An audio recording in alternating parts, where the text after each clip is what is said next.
What does it mean to leave everything behind? Not by choice, but by necessity. To pack your memories, your fears, and your family into a single journey, one driven by the hope of simply surviving? In today's story, we take you into the life of someone who experienced the unimaginable at a very young age. A war, a border crossing, and the weight of starting over in a strange new country. From the quiet fear of an uncertain childhood to the resilience of building a new life in a new land.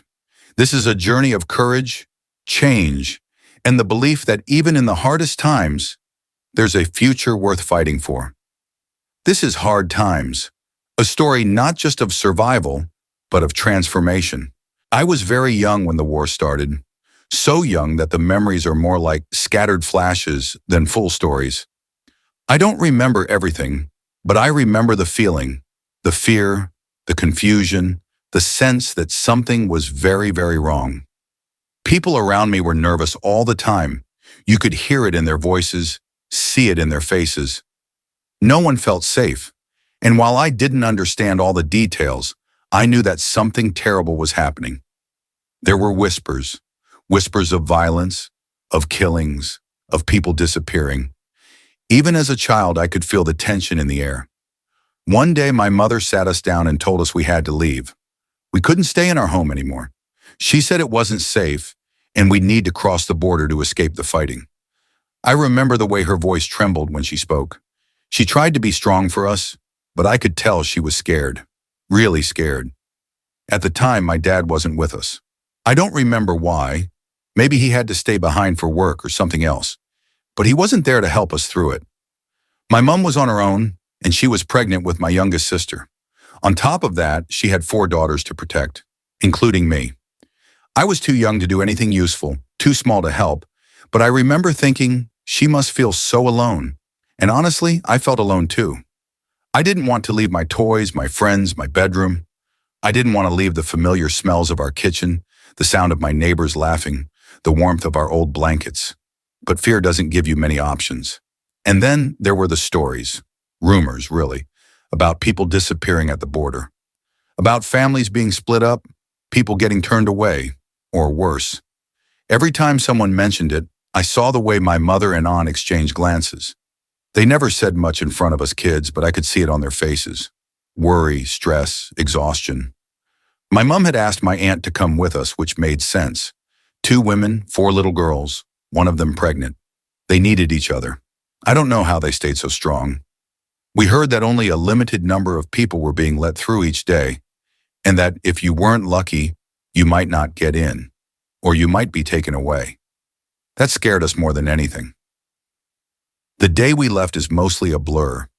I don't remember crossing the border itself, but I've heard the story so many times that it almost feels like I do. My mom says it was chaos, people everywhere, pushing, shouting, crying. There were soldiers and the sound of shouting in different languages. The sun was hot, the air was dusty, and it felt like everyone was on edge. People were desperate. Some had left everything behind, just like we did. And in the middle of all that, we lost my sister. My older sister got separated from us in the crowd. One moment she was holding my mom's hand, and the next, gone. My mom panicked. She thought we might be allowed through without her, or worse, that she'd be taken by the soldiers. I can only imagine the fear she must have felt in that moment. But then, my aunt saw her. Somehow in that sea of people, she found her and pulled her back to us, just in time. We crossed the border together, shaken, exhausted, but together. We ended up staying with my mother's family in Macedonia. I don't remember much about that time, just bits and pieces. The unfamiliar houses, the different smells, the feeling of not quite belonging anywhere. Eventually, the war ended, and we returned home. But not for long. When I was 8, my mom told us we were moving again, this time to England. I didn't want to go. I was just starting to feel settled. I'd made friends again. I didn't want to say goodbye. And after everything, the idea of moving again scared me. But my mom said this move was for our future, that we would be safe there, that we could build a better life. When we arrived in England, everything felt strange. The streets looked different. The language sounded sharp and fast. I remember feeling overwhelmed, but also curious. School was different too. Back home, we finished in the early afternoon, but here we stayed until 3 o'clock. At first, I didn't like it, but soon I started to enjoy it. There were more subjects, more activities, more chances to learn. I realized that here in England, you don't have to be rich to go to university. If you're determined, if you work hard, you can build something for yourself. It wasn't easy. I missed home. I missed my language, my friends, even the food. But I began to settle, and more importantly, I began to grow. I made friends from all over the world. In my school, there were kids from Somalia, Bangladesh, Poland, Portugal, the Philippines, and many more places. I never felt different for being Albanian. If anything, I felt part of something bigger, something diverse and beautiful. Looking back now, I see that this story is really about change, about fear, about hope, about survival. Sometimes life pushes you through things you never asked for. You face fear, uncertainty, heartbreak. You lose your home. You lose parts of yourself. But change also brings possibility. It can bring safety, education, friendship, a future. Today I'm planning for university. I'm dreaming of a career. I'm happy to be in a place that gives me that chance.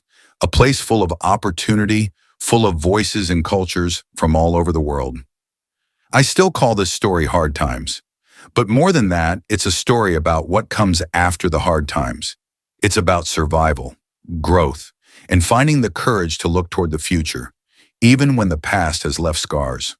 From the fear of war to the unfamiliar streets of a new country, this journey was never easy. But through it all, strength endured. A mother's love, a child's resilience, a family's will to survive. And in the end, what began as a story of hardship became something greater, a story of opportunity, of education, of community, and of hope. Hard times will always come, but they do not have to define us. Sometimes they are just the beginning of something more. Thank you for listening to this story. If it moved you, share it. Let others know that even in the darkest moments, light can still find a way in.